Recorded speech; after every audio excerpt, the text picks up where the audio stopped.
Although the 1920s was a decade of prosperity, minorities gained more rights in the 1930s. My topic is women's rights. Even though the right to vote was not exactly earned in the 1920s, it was one of the largest reasons women gained rights in this time period. The right to vote wasn't ratified until 1920. This allowed women to finally have a political voice and power. Men were now forced to listen to women because they have the power to change things that they weren't happy with. Cars were another reason women fought for rights. The car gave women the freedom to go where they want, when they want. This was a new type of freedom because before then the women were told what to do, when to do it, and how to act. Women and men were even supervised when they dated. This small taste of freedom led to flappers. Flappers just wanted to have fun after the war. They drank, smoked, danced, and drove. They cut their hair short, wore shorter dresses, and wore heels. But flappers were also known for wanting to save their youth and having a free-willed attitude. Flappers were fighting for their rights while having fun. Before this generation, smoking and drinking were only meant for men, and therefore they were breaking barriers. Their style also fought for rights. Their clothing no longer conformed to what men wanted. Not all women were flappers. Some were working, and others were going to college. Colleges had just started accepting women in the 1920s. Before then, women had to go to all-girls colleges. The men at the colleges did not like having women accepted. The students of North Carolina State College went so far to make that message clear that they made the headline of the school newspaper say, "Women not wanted here." In the following years, only 26 women graduated from that college. Those women fought against the men to gain their higher education. This helped women in the future to become more accepted into colleges. Almost all of the women that went to college started to work. Women in the workforce increased from 24% to 27% in the 1930s.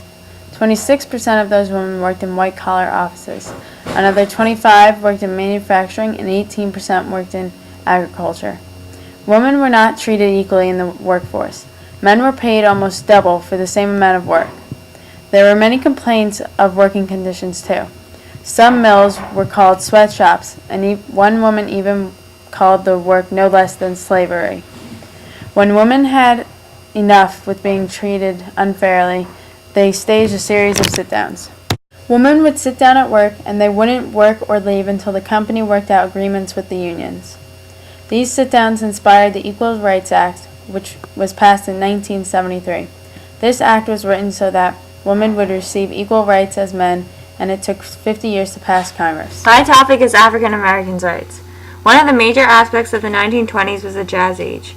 During what was known as the Great Migration, African Americans from the South headed north to have a better lifestyle. Not only did they bring their belongings to the north, but they also brought their music with them as well. A blend of black northern and southern culture led to jazz, and once they got to the north, their culture started mixing with the culture of whites from the north. Jazz gave African Americans a reassurance of freedom from the normal society they were used to in the South. Although the Jazz Age of the 1920s benefited African Americans, many nightclubs such as the Cotton Club were still segregated.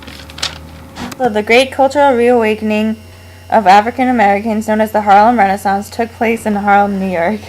The Harlem Renaissance brought out an increase in African American writers, visual artists, and musicians in New York City. As you can see in the graph, the number of African Americans living in urban communities between the 1920s and the 1930s increased from about 3,500,000 African Americans to 5 million. With all the new music and art that was starting to spring into Harlem from the blacks who had migrated to the north, middle-class whites started to show interest in black culture and headed to the city to experience black life. The African Americans' cultural reawakening led to significant relationships between black artists and whites. However, the Depression of the 1930s led to an even greater flowering of Chicago literature and art. Black Renaissance artists turned from Harlem Renaissance past focus on Southern black culture to an emphasis on literature that revealed urban ghetto life. In addition, during the 1920s, African Americans were experiencing major changes since they were actually starting to compete with whites for jobs. In the South, they were still facing major discrimination, and in the North, they would have a better chance at getting a job. Many blacks headed to the city of Chicago since it was a great area for industry. The stock market, steel mills, and manufacturing of farming equipment were all located in Chicago. With the drafting of white men to the military for World War I, Chicago had lost a critical supply of industrial workers, and industrial jobs previously closed to African Americans soon became available. Once white men had come back from war, they had to deal with regaining the jobs that the African Americans had taken from them.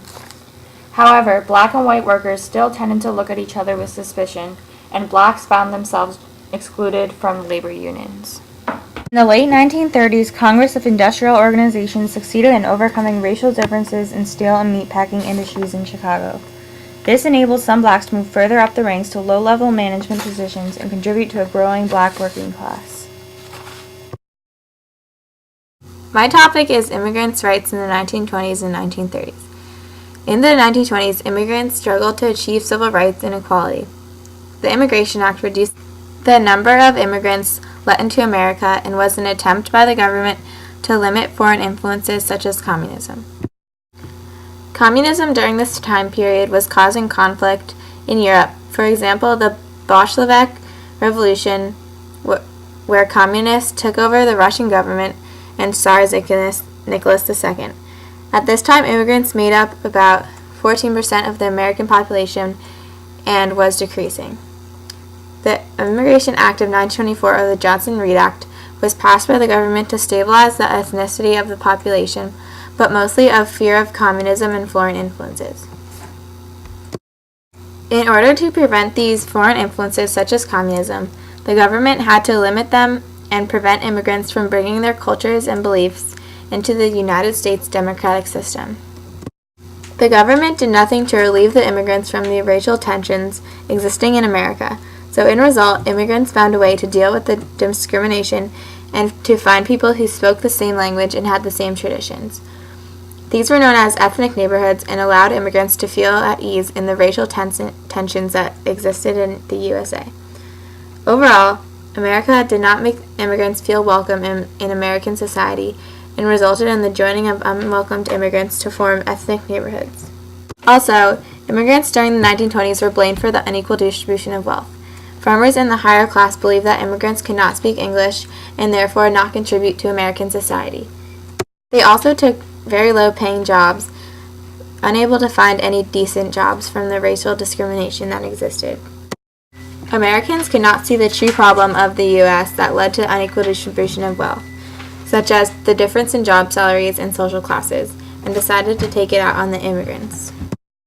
These problems that existed in the 1920s continued into the Great Depression. Some Mexican-American-born citizens in California were deported during the 1930s.